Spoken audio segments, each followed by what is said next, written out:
안녕하세요. 손유빈입니다. 예상보다 견조한 경제 지표는 오히려 긴축 우려를 확산을 시키면서 시장의 불확실성을 키우고 있습니다. 코스피와 코스닥 양지수 모두 큰 폭으로 하락을 한 가운데 로봇과 전기차 충전 그리고 사료 관련주까지 개별 모멘텀이 부각된 종목군만이 강세를 보였습니다. 불확실성이 커지는 구간에서 변화하는 주요 섹터 그리고 종목들의 행보 잠시 후에 확인을 해보시고요. 오늘장 마무리 주식으로 시장 먼저 정리해 보겠습니다. 김성준 부장의 종목 먼저 확인해 보시죠. 네, 김성준의 오늘장 마무리 종목은 HFR입니다.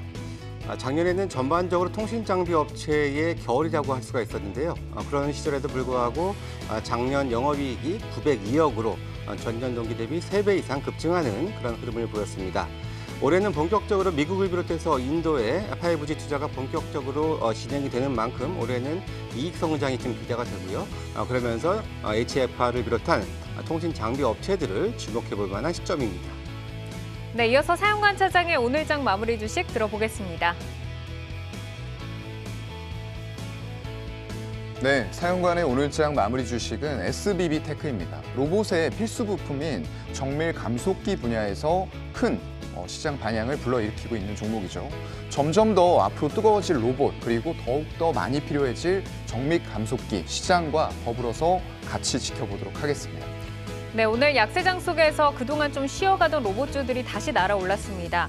자율주행 로봇 배달 법안 마련 기대감이 고조가 되면서 시장의 확장성이 다시금 주목을 받고 있는데요. 잠시 후에 조금 더 깊이 있게 이야기를 나눠보겠습니다. 조윤석 센터장의 오늘장 마무리 주식은요? 네, 조윤석의 오늘장 마무리 주식은 펜오션입니다. 펜오션의 주요 지표 중 가장 중요한 것은 바로 BDI 지수입니다. 이 BDI 지수가 최근 상승을 하게 되면서 굉장히 주가 퍼포먼스가 좋은 상황이죠. 이 BDI 지수는 곧 중국의 산업 생산 바로미터라고도 확인할 수가 있을 것 같습니다. 앞으로도 중국에 대한 이런 기대감 그리고 중국이 경기가 좋아지면서 한국 시장의 낙수 효과가 어떻게 나올지 계속적으로 지켜보셔야 될 것 같습니다. 네, 펜오션까지 오늘장 정리를 해드렸습니다. 다양한 종목들의 이슈와 기술적 분석을 통해서 내일을 함께 열어갈 종목들도 지금부터 만나보시죠.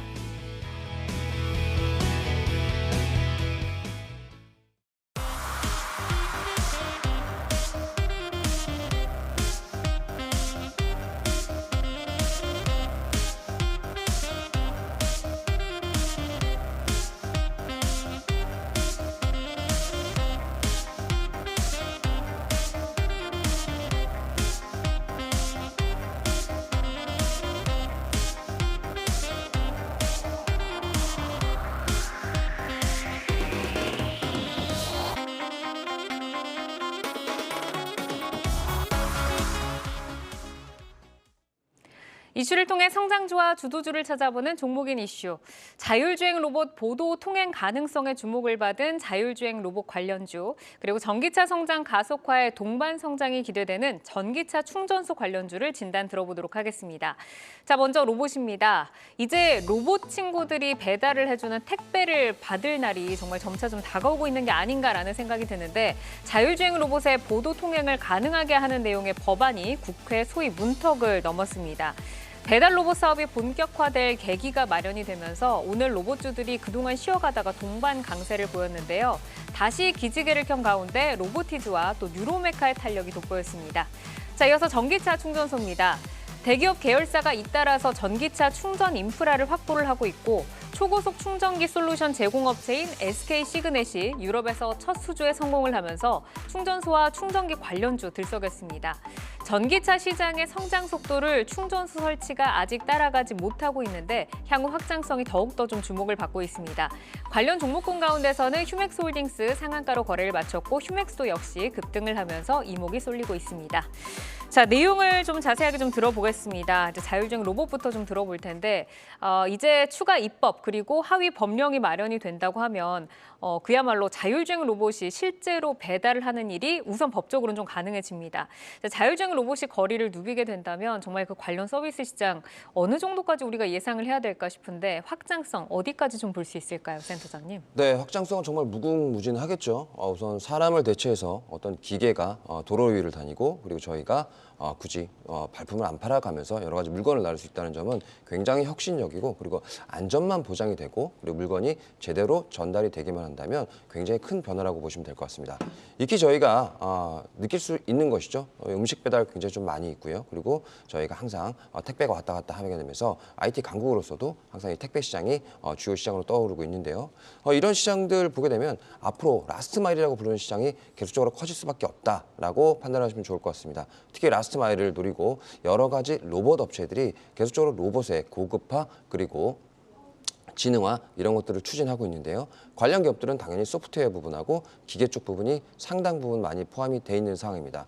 저희가 많이 알고 있죠. 현대차도 뭐 예전에 보스턴 다이나믹스를 인수하게 되면서 그런 부분들이 기계적인 그 바퀴 달린 로봇뿐만 아니고 사람처럼 정말 아주 오지에 있는 그런 배달까지 가능하게 한 그런 기계들도 나중에 나올 수 있다는 거죠. 그래서 이런 라스트 마일 같은 경우는 시장 기간마다 여러 가지 차이가 있겠지만 라스트 마일 시장은 앞으로 천조 시장까지도 충분히 갈 수가 있다라고 지금 시장은 예상하고 있습니다. 그래서 이 확장성에 대해서는 무궁무진하다 이렇게 판단하셔야 될 것 같고요. 그 외에도 저희가 잠깐 짚어드리게 되면 결국 도로 위를 다니기 때문에 안전 문제가 좀 상당히 중요하죠. 거기다가 안전뿐만 아니고 저희가 전하려는 그런 물품들에 대한 안전성 그리고 그 파손되지 않기 위한 여러 가지 보험들 그래서 보험 산업들이 당장에 유관 산업과 여러 가지 겹치게 되면서 성장할 수 있는 조건이 되고 있다라고 판단하셔야 될 것 같고 그 외에도 뭐 지도 산업이라든지 관련된 모든 섹터들이 다 자동차와 비슷한 섹터들로 구성이 되게 되면서 전 섹터 다 성장할 수 있다. 그래서 이 파급력은 굉장히 크되 지금은 예측하기는 조금 힘들다. 이렇게 기본적인 원론적인 말씀 드려야 될 것 같습니다. 네, 뭐 이 산업이 이제 정말로 현실화된다고 하면 낙수 효과는 어마어마할 것이지만 아직까지는 어디까지 확장이 될지 알 수 없는 이제 그 부분을 좀 짚어주셨습니다. 우선 저희가 이제 얘기를 할 때는 커피 배달을 할 때도 로봇이 과연 흘리지 않고 갈 수 있을까 뭐 얘기가 나왔는데 어쨌든 정부에서는 뭐 3, 4년 안에 뭐 로봇과 또 드론의 배송 상용화를 위해서 다양한 인프라 구축 방안을 발표를 하고요. 또 규제 혁신 로드맵을 발표할 예정에 있습니다. 뭐 서비스와 물류 부문에 있어서는 정말 빠르게 로봇들의 적용이 지금 이루어지는 것 같은데 제가 그 쿠팡의 물류센터 영상을 한번 봤는데요. 거기에서 정말 그 사람은 찾아볼 수가 없고 로봇이 상품을 나르고 있는 그 진풍경이 정말 좀 영화처럼 연출이 되더라고요. 실제 서비스 그리고 이제 물류 산업에서 로봇들이 지금 적용할 수 있는 그 속도가 어느 정도인지 좀 궁금하고 그리고 이제 정책이 있어야 사실 주가가 더 가잖아요. 이 산업이 발전을 하고 이 정부의 지원에 대한 효과도 사용화 차장께 한번 들어볼까요? 네, 뭐 영상을 보셨다고 하는데 영화 같은 일이지만 미래의 현실로 좀 다가올 일이라서 조금 더 슬픈 것 같아요. 일단 그렇게 된다라고 하면은 상당 부분의 단순 일자리는 없어질 수도 있는 그런 상황에 놓일 수가 있다라는 부분도 같이 좀 생각을 해봐야 될 것 같고요. 일본의 시장조사기관인 후지경제연구원에 의하면 2025년에 글로벌 물류와 배송 로봇 시장 규모가 12조 원에 달할 것으로 전망을 하고 있습니다. 그만큼 굉장히 빠른 속도로 로봇이 보급이 될 거다라고 전 세계에서 좀 전망을 하고 있다는 부분에 있어서는 누구도 이 일을 제기하지 못할 것 같아요. 그런 상황에서 아마존이라던가 페덱스, UPS, 알리바바 같은 글로벌 물류 업체들은 최종적으로 100% 자동화를 위해서 이런 로봇과 물류 로봇들을 전부 다 라인에 투입을 실질적으로 하고 있는 그런 상황이고요. 기업들의 좀 현황을 보게 되면 LG전자 국내에서는 작년 6월에 차세대 물류 서비스인 로봇을 앞세워서 시장에 진출을 했습니다. 그리고 LG CNS를 통해서 로봇 니네 사는 게 아니라 필요한 기간만큼만 구독해. 라는 로봇 구독 서비스도 지금 출시를 해놓은 그런 상황이죠. 국토교통부는 국내 드론 업체인 피스케어와 함께 이 피자, 도미노 피자예요. 도미노 피자와 함께 드론을 통해서 피자를 배달해주는 이런 서비스를 세종시에서 지금 선보였어요. 일단 도로나 이런 쪽들에서 자율주행을 하는 것보다는 제가 볼 때는 훨씬 더 효율적인 부분은 결국 배송은 드론을 통해서 하늘길을 통해서 해야 된다라고 좀 생각을 하거든요. 이렇게 로봇들이 좀 도로에서 많이 돌아다닌다라고 했을 때는 상당히 대도시들은 복잡해요.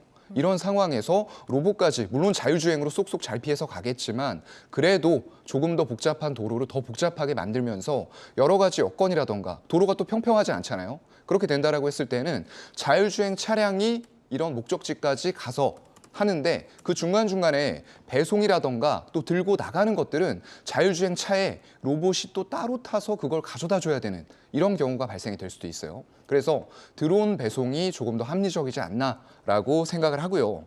정부 지원을 했을 때 이제 과거에 굉장히 이런 것들이 노동 집약적인 산업이었어요. 그런데 첨단 산업으로 갈 수 있는 길들이 점점 더 열리고 있는 이런 상황으로 보셔야 될 것 같고요. 제가 전에도 말씀을 드렸는데 이런 4차 산업 섹터는 각각 개별적으로 보시면 안 돼요. 이 로봇으로 모든 게 다 들어온다라고 말씀을 드렸죠. 그래서 인공지능 AI가 들어와야 되고 네. 거기에다가 자율주행도 들어와야 되고 사물 인터넷이라던가 5G 모든 것들이 연결이 되는 초연결 세상이 와야지만 이런 로봇 쪽의 물류 배송도 완전해질 거고요. 그 전에 정부 차원으로 이런 규제라던가 이런 부분들을 좀 확실하게 철폐해 주는 부분들도 필요하다라는 말씀을 좀 드리고 싶습니다. 네, 뭐 정책이 나오고 있지만 조금 더 규제를 조금 완화를 해야 된다라고 하셨고, 뭐 로봇이 인공지능, 뭐 5G 그리고 IoT 또 뭐 첨단 반도체까지 모든 뭐 신기술이 집약된 이제 그런 기반 기술이다라고 말씀하셨는데, 그러면 자율주행 로봇에 있어서 좀 산업별로 특화된 기술을 가지고 있는 업체들이 어딘지 저희가 좀 알아둬야 될 것 같습니다. 가장 주목해볼 기업은 어디로 좀 보시는지 조윤석 센터장께 여쭤볼까요? 네, 국내에 있는 업체들 대부분을 보시게 되면 좀 작은 업체들이 이 시장에서 지금 전투를 심하게 지금 벌이고 있는 상황이다라고 판단해 주시면 좋을 것 같습니다. 저희가 지금 요즘에 커피를 배달하는 그런 아주 조그만 그런 로봇들도 저희가 볼 수가 있고요. 네. 그 외에도 조금 큰 로봇들도 볼 수가 있는데 저희 식당에도 가면 좀 왔다 갔다 하는 그런 기계들도 있지 않습니까? 네. 예, 그런 기계들을 지금 작은 저희 중소기업들, 소기업들, 상장사들도 마찬가지고요. 열심히 개발하고 판매를 하고 있습니다. 하지만 이 정도 그 관련된 그 제품들은 사실상 굉장히 좀 하급의 제품이라고 보시면 될 것 같아요. 특히 통신 부분만 연결이 돼 있었고요. 그리고 사람을 피해 나갈 수 있을 정도의 저속 움직임이기 때문에 아직 이 부분은 고쳐야 될 점이 상당 부분 많다. 이렇게 봐주시면 될 것 같고요. 그 외적으로 이거보다 한 단계 업그레이드된 로봇들이 나올 겁니다. 바로 삼성에서 작년부터 준비를 하고 있던 그런 로봇들이 준비가 되고 있고요. 그 외에도 전 세계적으로 이런 로봇 산업에 대한 투자가 과감하게 이루어지고 있기 때문에 로봇이 발전하려면 결국 관절이 발전해야 되고요. 관절이 발전하게 되면 바로 감속계 부분이나 기어, 모터 부분이 상당 부분 중요하게 됩니다. 그래서 이런 종목들 위주로 좀 많이 봐보시면 좋을 것 같고, 아직까지 주도적으로 치고 나오는 종목은 사실상 없다. 그래서 각계 분야에서 조그만 종목들, 기업들이 서로 역할을 분담해서 진행을 하고 있다. 이 정도로 말씀드려야 될 것 같습니다. 네, 아직까지 좀 자리를 명확하게 한 기업들은 없고 지금 작은 기업들을 전체적으로 봐야 된다라는 말씀이신데, 사실 이제 로봇주가 연초에 그 삼성전자가 레인보우 로보틱스 이제 투자를 하면서 정말 그 랠리를 뜨겁게 열었었는데 2월 들어서는 다소 좀 정체된 모습을 보였습니다. 이번에 이제 법안이 통과가 되면서 로봇주에 좀 새로운 트리거가 되어서 다시 한번 좀 저희가 관심을 가져볼 만한 좀 종목이 있을지, 그리고 중장기적으로 좀 미래 가치 투자할 유망주 한번 꼽아주신다면 사용관 차장께서는 어떤 종목을 좀 눈여겨보고 계실까요? 네, 아까 말씀드렸던 대로 정부 지원하고 이런 정책들이 결국에는 민관과 협동을 하면서 이런 서비스 로봇의 분야가 더욱더 빠르게 개척되는 그런 시간이 오고 있는 것 같아요. 여기에서 일단 조금 쉬어가는 상황인데, 이건 물가 지표가 꺾이기 시작하다가 잠깐 주춤하니까 연준에서 다시 한번 고강도 긴축으로 가는 거 아니야라고 생각하면서 백머니 무브에서 돌아와야 될 유동성들이 완벽하게 못 돌아오고 이 시장 내에 있는 유동성들이 섹터를 찾아서 계속 옮겨 다니고 있는 거예요. 그렇다 보니까 오늘 같은 시장에서도 사료주라던가 이런 쪽들 반짝 움직임이 있었고요. 또 움직임이 있었던 쪽이 이제 단기적으로 봤을 때는 제가 보는 종목은 KPF예요. 이 종목 이제 그 사실상 본업은 산업용 파스너 제품하고 자동차용 단조 부품을 주력으로 생산을 하고 있습니다. 그런데도 불구하고 우리가 봐야 되는 이유는 이쪽에서 일단 SBB 테크 오늘 같이 강했죠. 근데 네. 지분을 39%를 보유를 하고 있어요. 그렇다 보니까 연결 자회사의 실적이 결국은 반영이 되면서 지금 화면에서 보시는 대로 KPF의 작년 연간 매출액이 무려 8,200억 나왔고요. 지금 영업이익은 400억 나왔어요. 이런 전년도, 전전년도와 대비했을 때 굉장히 향상된 실적들을 보여주고 있는 이유가 나오고 있는데, 그렇다고 해서 과연 자회사, 물론 좋은데 이쪽은 모회사는 디스카운트 받고 20% 깎고 들어가야 되는 거 아니야? 라고 얘기하시는 분들도 있을 텐데, 별도 실적으로 한번 볼까요? 별도로 냈을 때에도 지금 분기당 나오는 실적들 보면은 200억 가까이 될 것 같아요. 그러면은 지금 새로 밸류가 붙고 있는 이런 신사업들, 로봇 같은 쪽들이죠. 이런 자회사들을 빼고도 본업이 좋다라는 거예요. 그렇기 때문에 가치주인 동시에 밸류를 높일 수 있는 로봇이라는 산업들도 같이 보유하고 있는 기업이 되는 거예요. 그래서 이런 로봇들을 자회사로만 보유하고 있다라고 했을 때에는 제가 단기적으로 좋다라고 말씀을 못 드릴 것 같은데 네. 일단 본업이 좋은 가운데에서 같이 로봇을 정밀 감속기를 생산하고 있는 SBB테크 지금 증설하면서 국내 최대 캐파가 될 거예요. 그런 기업을 또 자회사로서 지분 보유를 하고 있기 때문에 지금 단기적인 시세 탄력은 옥석 가리기 차원에서 같이 올라갈 수 있다라고 좀 볼 수가 있을 것 같고요. 중장기적인 관점에서 봤을 때는 결국에는 서비스 분야에서 협동 로봇의 필요성이 더욱더 강화가 될 것 같아요. 네. 그런 관점에서는 제가 전에도 소개를 해드렸었던 유로메카 같은 기업들 관심을 가져야 될 것 같고요. 지금 들어가고 있는 기업들이 이미 있습니다. 교촌치킨이라던가 아니면 고피자 그리고 고속도로 휴게소에 협동 로봇을 이미 공급을 하고 있어요. 이런 것들이 조금 더 빠르게 확산이 되면서 실적도 우리가 생각하고 있는 컨센서스보다 빠르게 호전될 가능성은 충분히 있다라고 생각을 하고요. 그렇게 됐을 때 지금 글로벌 협동 로봇 시장 규모가 과연 얼마나 빠르게 향상이 될 것이냐라고 생각을 해보면 2020년에 1조 600억 규모인데 작년에는 2조 2천억까지 올라왔어요. 25년 기준으로는 지금 6조 7천억 가까이 될 것 같다라고 지금 집계를 내고 있는 상황이고요. 그래서 3년 동안 굉장히 빠르게 3배 가까이 성장을 해나갈 거고 향후에는 이런 것들이 더욱더 많이 필요로 해질 것이다. 라는 부분들 봤을 때 중장기적인 관점에서는 유로메카 보도록 하겠습니다. 네, 우선은 이제 KPF 좀 단기 관심 종목인데 오늘 상한가로 거래를 마쳤습니다. SBB테크의 지분 보유와 또 본업의 성장성을 짚어주셨고 유로메카가 이제 교촌치킨까지 들어와 있다고 하니까 정말 그 나중에 인간이 설 자리가 어디일까라는 좀 생각이 좀 드네요. 자, 이어서 전기차 충전 관련주에 대해서 좀 질문을 드려보겠습니다. 사실 지금 뭐 국내만 봐도 전기차 충전 시설이 뭐 새로운 아파트는 대부분 좀 마련이 되어 있는데 턱없이 부족하다라는 얘기가 많이 있습니다. 전기차를 보유하고 계신 분들이 충전 때문에 전기차 운행이 아직까지는 좀 어렵다라는 이야기를 종종 좀 하는데 전기차 충전소 시장의 현황 그리고 앞으로의 성장세 얼마나 좀 볼 수 있을까요, 사영관 차장님? 네, 충전소 제가 항상 이제 말씀드리는데 전기차를 사고 싶어도 살 수 없는 이유가 충전을 빠르게 못하면 어쩌지? 장거리 이동할 때 이거 방전됐는데 충전소를 찾을 수 없으면 어쩌지? 이런 것들도 한몫을 한다라고 생각을 해요. 그렇기 때문에 급속 100kW 이상의 급속 충전기가 많이 보급이 돼야지만 결국에는 이런 전기차의 보급 속도도 더욱더 가파르게 빨라질 수 있다라고 생각을 합니다. 글로벌 시장 조사업체인 프레시던스 리서치 쪽에서 조사한 걸 보면 글로벌 시장 전 세계에서 작년에 충전기 이런 쪽들이 얼마 정도의 시장을 형성했나 보니까 60조 원이었어요. 그런데 이게 2030년에는 540조 원, 무려 9배가 성장할 것으로 관측이 되고 있고요. 이건 그만큼 빠르게 전기차가 지금 침투를 하고 있어요. 작년 말 기준으로 봤을 때 12%까지 전기차가 침투를 했습니다. 그렇다고 하면은 굴러다니는 자동차 100대 중에서 12대는 전기차 또는 하이브리드 이렇게 됐다라는 거거든요. 그런데 그만큼 충전기가 보급이 안 된다라고 하면 이게 더욱더 빨라질 수 있는 전기차의 보급률 그리고 침투율에 대한 저해 요소가 될 수가 있기 때문에 전 세계적으로 환경 트렌드에서 이런 충전소는 할 수밖에 없는 당연한 좀 필요성을 가지고 있다라고 생각이 되고요. 급속 충전기 한 기당 적정 차량 대수를 10대로 보고 있어요. 이건 경기연구원의 자료인데 대도시인 서울을 보게 되면 현재 26대입니다. 부산 같은 경우에는 34대예요. 이렇게 과밀집 지역의 대도시에서는 턱없이 충전기가 모자라다라는 연구 결과가 나와 있는 그런 상황인 거고요. 네. 이런 것들 때문에 대기업들이 10대 대기업 중에서 삼성 빼고 지금 전 기업들이 다 충전기 쪽으로 뛰어들었어요. 그럼에도 불구하고 빠르게 늘어날 수가 없는 이유는 아직까지는 수익성이 확보가 제대로 안 되고 있기 때문이에요.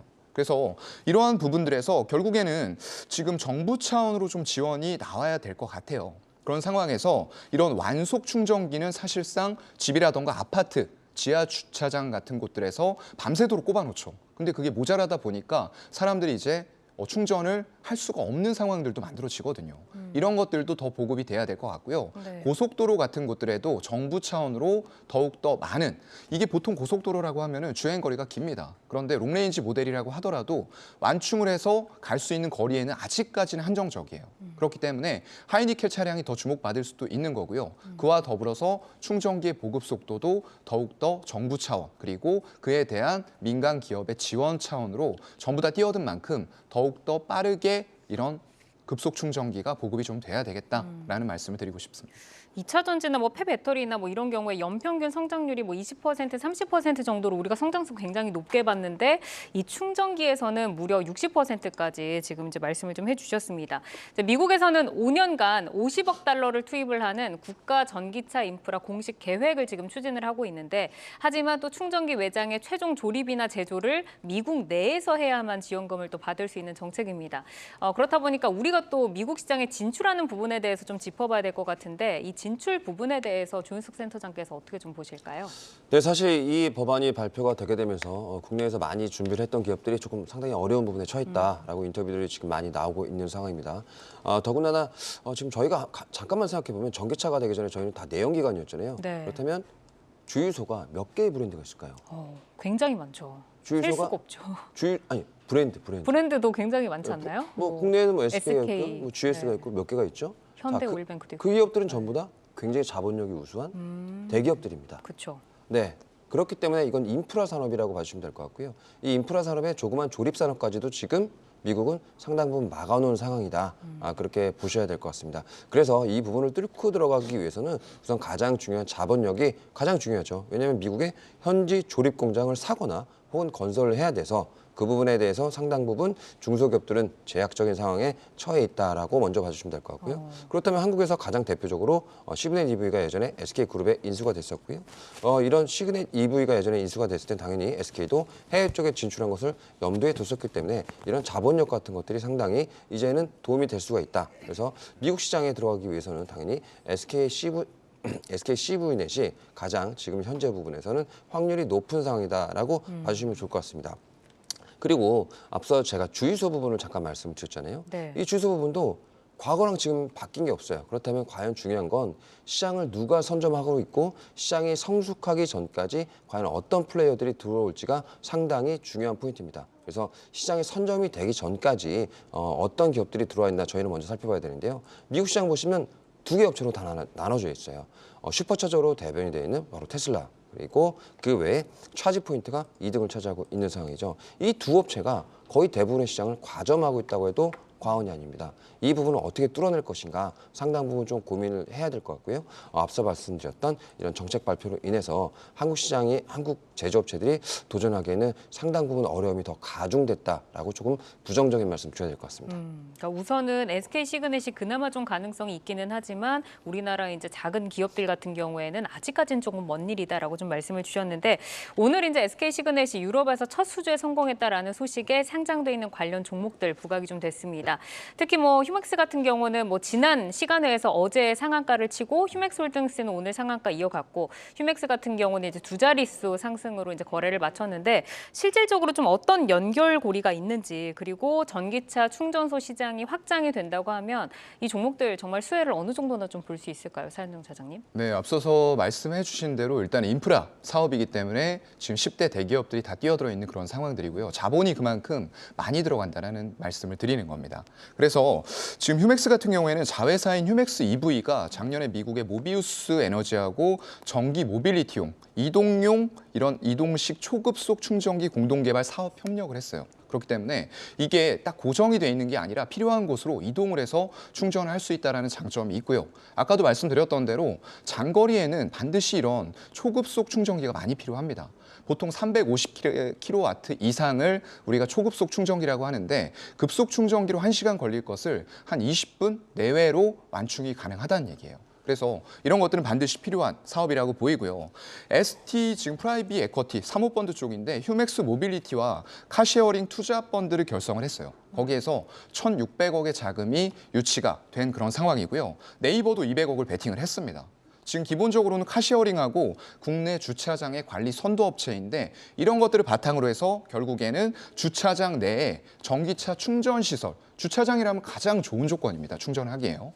그런 차를 유치해 놓을 수 있는 과정에서 이런 자금 1,600억 유치되었기 때문에 결국에는 주차장에 이런 초급속 충전기를 이동식으로 한다라고 했을 때는 더 효율적으로 사용이 가능하다라는 부분 때문에 주목을 받고 있는 건 사실인 것 같고요. 네. 일단 이쪽에서 하고 있는 사업을 보게 되면은 향후에 7년간 전국 10개 정부 청사 쪽의 충전소 설치와 운영을 담당하게 됐다라는 뉴스가 나왔습니다. 그런데 이것만 가지고는 사실 사업성이 크지는 않을 것 같아요.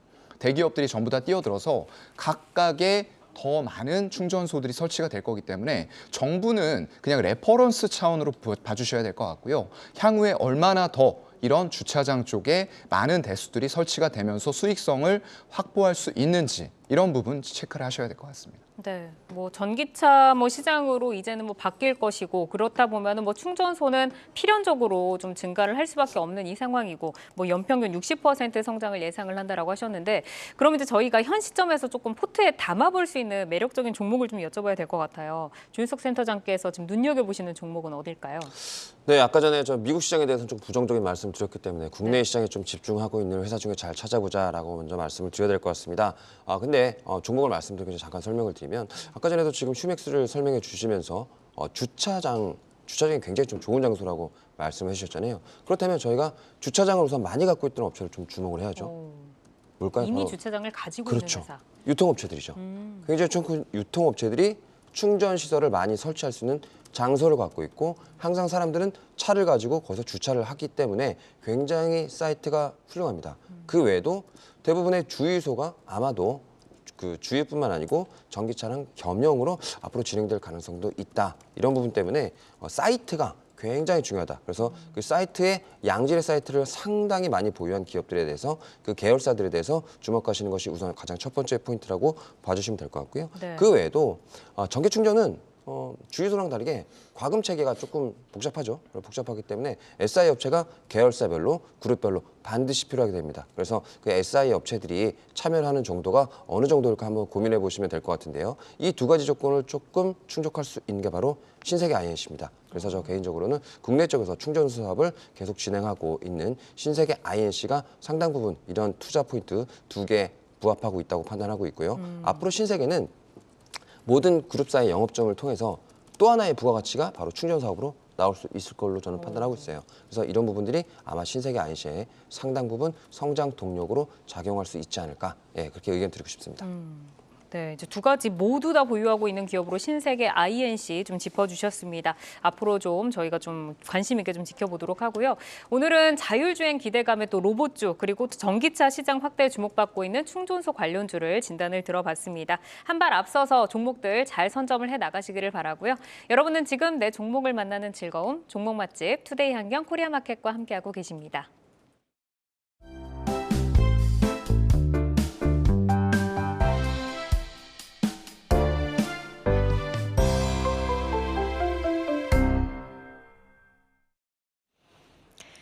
주식창 조회수를 통해 투자자분들의 관심 종목 만나보는 조회수 업앤다운 시간입니다. 오늘 선정된 종목 확인하기 전에 오늘 실적 발표한 기업들이 있어서 먼저 체크하고 가겠습니다. PNT가 실적을 발표했는데요. 2차 전지 장비 업체죠. 지난해 영업이익이 778억 원으로 전년 대비 42% 증가한 실적을 발표했습니다. PNT가 SK온이 가장 큰 매출처죠? 예, 그렇습니다. 사실 이제 이번에 나온 실적은 시장에서 예상했었던 수준을 소폭 상회하는 정도 수준이기 때문에 그렇게 실적은 나쁘지 않았다. 이렇게 좀 말씀을 좀 드릴 수가 있겠는데요. 하지만 이제 문제는 이제 말씀하셨던 이제 SK온이 최근 들어서 자금 조달 이슈로 인해서 그동안에 계획했었던 투자를 원활히 할 수 있을까라는 그런 의문들을 지금 가지고 있기 때문에 주력 매출처인 SK온의 좀 안정화가 주가의 반등에 좀 단초가 될 것이라고 보여지고요. 그래서 SK온의 회복 여부를 주목을 해보셔야 할 것 같습니다. 네, SK온의 안정화가 주가 반등의 실마리가 될 것이다라는 평가 주셨고요. 또 하나생명도 실적을 발표했습니다. 지난해 순이익이 3,543억 원으로 전년 대비 13% 감소한 실적을 발표했습니다. 그래도 어려운 영업 환경에서도 선방을 했다고 봐야 할까요? 예, 맞습니다. 일단 기본적으로 생보사들 중에는 작년에 적자 전환을 하는 회사들도 좀 덜어 있을 정도로 좀 환경이 좀 녹록지 않았었던 것이 사실이고요. 또 이제 고금리가 지속되면서 역마진 우려도 좀 있는 상황 속에서 나름 선방은 했다. 이렇게 말씀을 드릴 수가 있겠는데요. 하지만 이제 추후에도 마찬가지지 금리가 당장에 인하 가능성이 그렇게 높지 않은 상황이고 국내 가계의 가처분소득 계속해서 좀 감소하는 추세를 좀 보여주고 있는 만큼 역시 올해도 이렇게 영업 환경을 그렇게 녹록지는 않다라고 좀 보셔야 될 것 같아서 그렇게 주가의 상승 여력이 그렇게 크게 매력적으로 다가오지 못한다라는 그런 아쉬움은 있습니다. 네, 이렇게 PNT와 하나생명 실적까지 체크를 해봤고요. 그러면 이어서 오늘 올라온 종목 화면으로 만나보겠습니다. 2차 전지 사업 성장 기대감에 52주 신고가를 다시 쓴 금양 보이고요.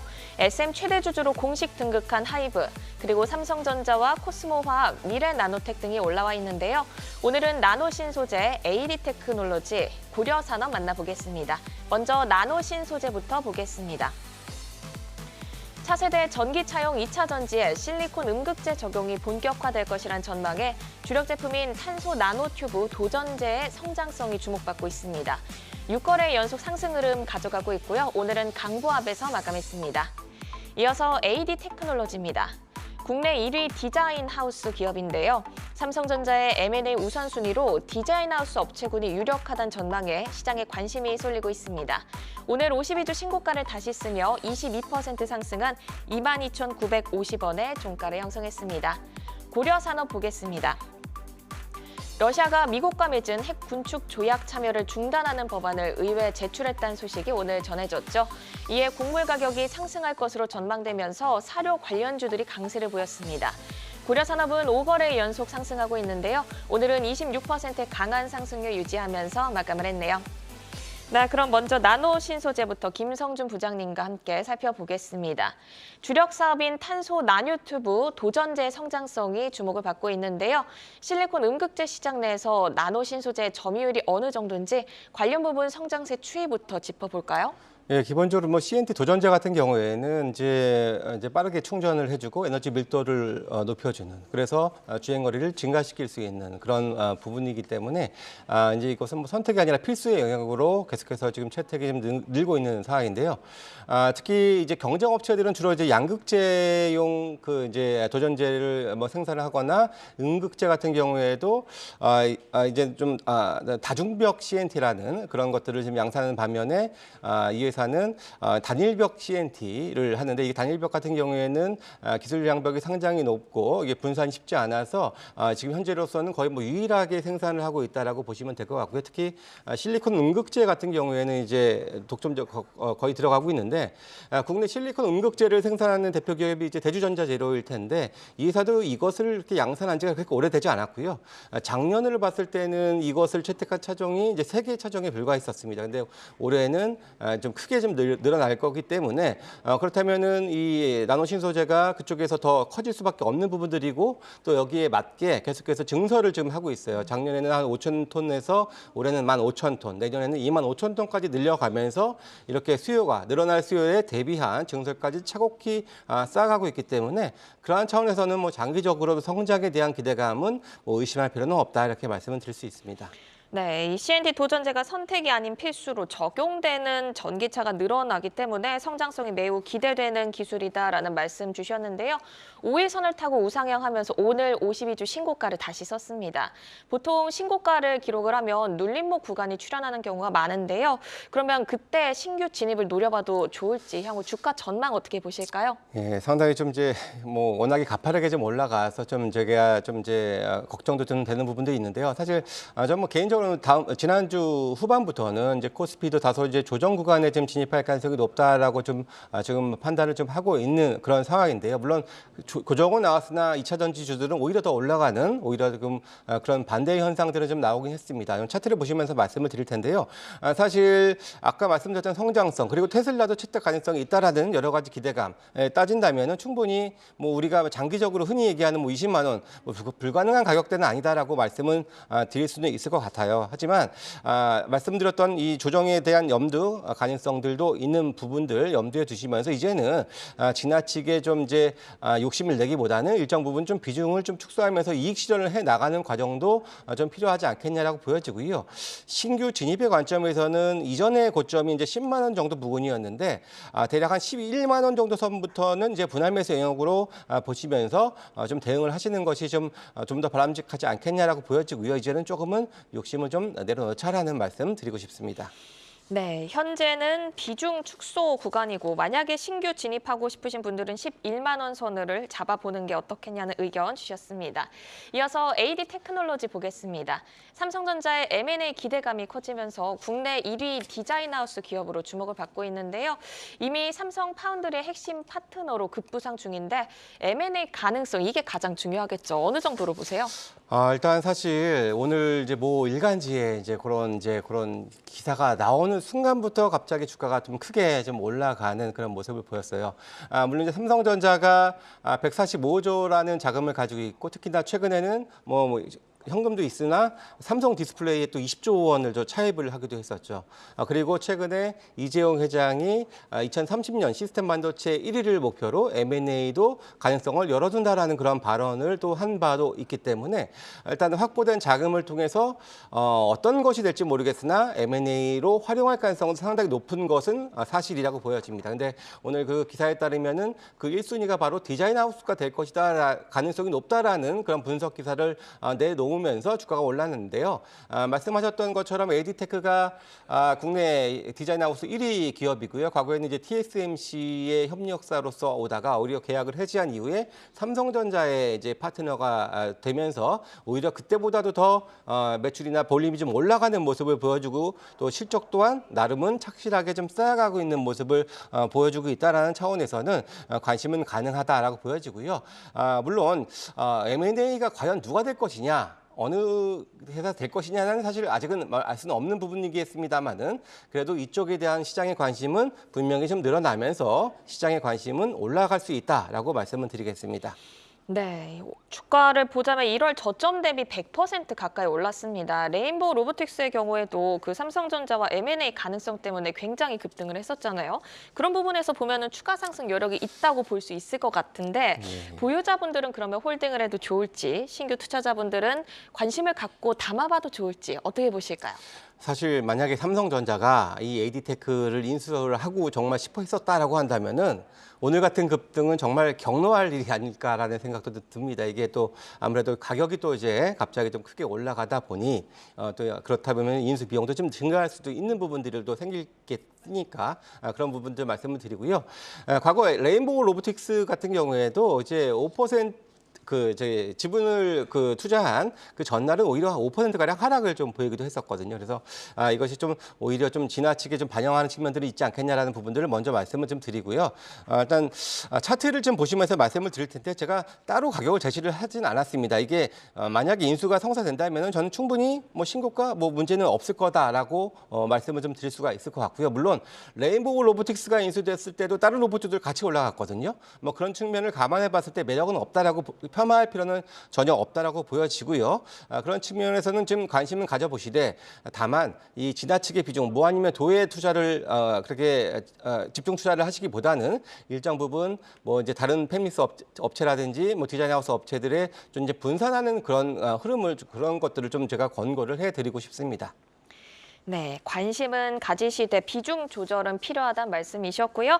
이어서 고려산업 보겠습니다. 지난해 부진한 실적 발표에도 불구하고 러시아랑 우크라이나 전쟁 장기화 우려에 상승세를 이어갔는데요.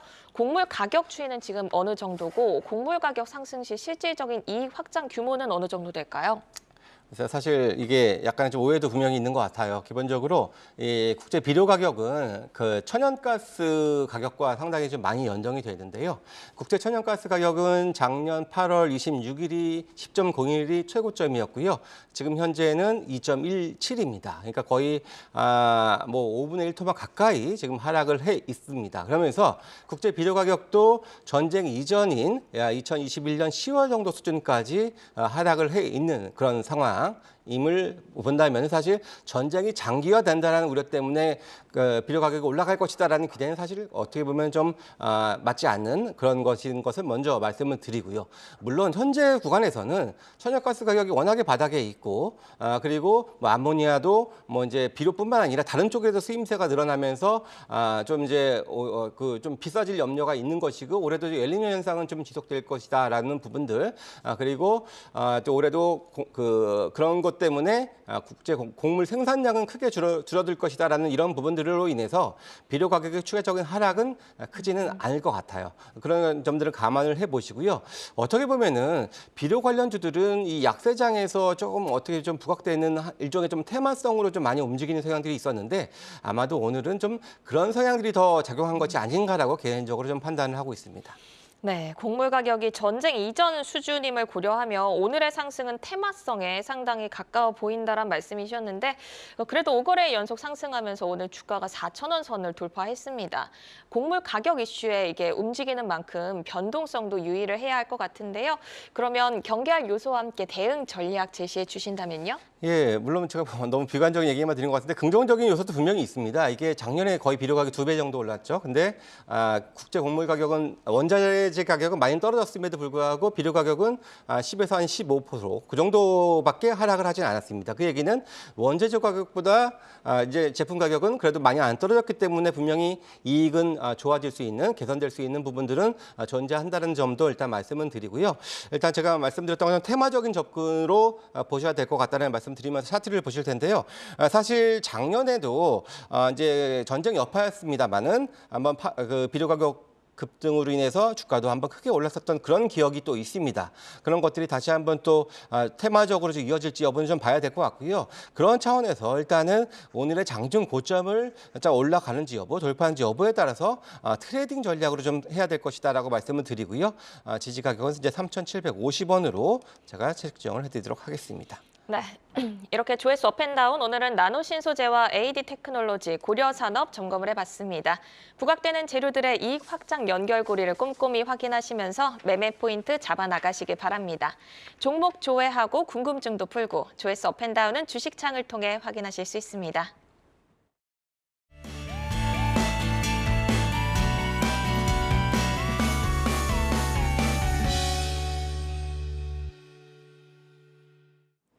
오늘 시장에서 울고 웃었던 다양한 종목 이슈들 만나봤습니다. 많은 종목들 가운데 내일을 여는 유망주는 어떤 종목이 될지 전문가 세 분이 가지고 오신 내여주 화면으로 확인해 보도록 하겠습니다.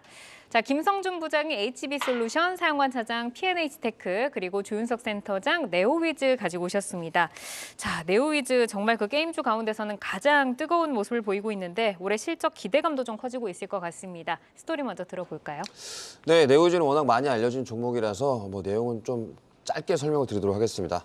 대부분 네오위즈의 캐시카우를 유지하고 있는 것은 바로 고포류 게임이 역할을 담당하고 있다라고 봐주시면 될 것 같고요. 그 외에도 신규 게임 인수한 것들이 상당 부분 잘 되고 있는데요. 고양이를 부탁해 게임이 의외의 인기를 얻고 있습니다. 그렇기 때문에 이런 IP를 활용한 다른 게임들도 지금 준비가 되고 있다는 말씀도 드려야 될 것 같고요. 올해 한국 시장에서 가장 주목을 받고 있는 게임이 있다면 바로 피해 거짓이 아닐까 합니다. 이 피해 거짓이 얼마 전에 영상을 좀 공개가 되면서 출시 시기를 언급했었죠. 바로 8월에 런칭을 언급한 상황이었습니다. 대부분의 게임주의 가장 큰 리스크가 뭐냐면 우리는 8월에 만약에 런칭을 하겠습니다 하는데 3개월씩 늦어지죠. 그렇다면 투자자들이 버티지 못하고 항상 매도 물량이 나오게 되는데 이번에 한번 그 모습을 한번 지켜보셔야 될 것 같고요.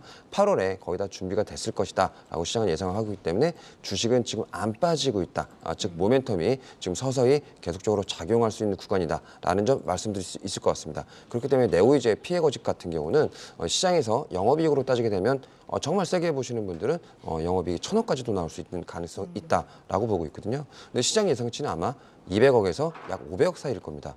그런 부분들을 보게 된다면 밸류에이션상으로도 지금 더해지는 부분이 약 중간 가격인 400억 정도라고 계산을 할 수가 있겠죠. 그럼 기존 실적에 400억까지 더하게 된다면 지금의 1조 정도의 이건 시가총액은 굉장히 아직도 싼 영역이다라고 판단해 볼 수 있을 것 같습니다. 그래서 밸류에이션상 그리고 모멘텀이 남아있는 기간이 짧게 남았었기 때문에 그런 부분들을 포함해서 네오위즈를 오늘의 관심주로 꼽아봤습니다. 네, 국내 게임사 중에서는 콘솔 게임 시장을 이끄는 대장주인데 최근에 조금 탄력이 떨어지지 않았나 싶어요. 하지만 그래도 여전히 잘 가고 있습니다. 그러면 더 전고점을 넘어서는 탄력을 다시 한번 좀 기대를 해볼 수 있는 건가요?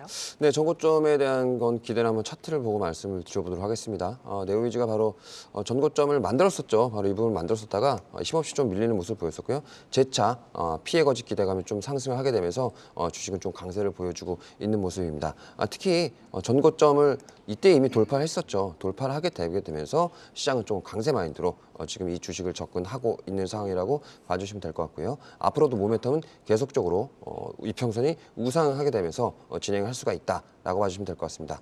그래서 저희가 너무 급하게 살 필요는 없다. 왜냐하면 아까 전에도 8월 정도에 지금 런칭이 기대되고 있는 상황이기 때문에 그 전까지 모아가는 상황으로 봐주시면 될 것 같고 그래서 매수가는 46,000원에서 약 44,000원 정도까지 열어놓으시고서 분할 매수를 좀 진행해 보시는 게 좋을 것 같고요. 목표가는 아까 전에 밸류에이션을 좀 말씀드렸기 때문에 밸류에이션상 충분히 6만 원 정도는 가능하다라고 보고 있습니다.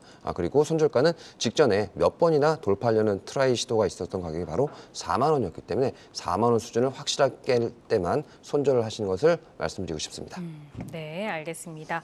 자, 이어서 사용관 차장의 종목으로 넘어가 보도록 하겠는데요. 이제 사용관 차장과 또 김성준 부장께서는 디스플레이 관련 종목을 가지고 오셨습니다. P&H 테크 먼저 볼 텐데 LG 디스플레이의 수주 증가 기대감에 함께 좀 주목을 받는 기업이죠. 주력 제품의 경쟁력 그리고 성장성부터 한번 점검 받아볼까요?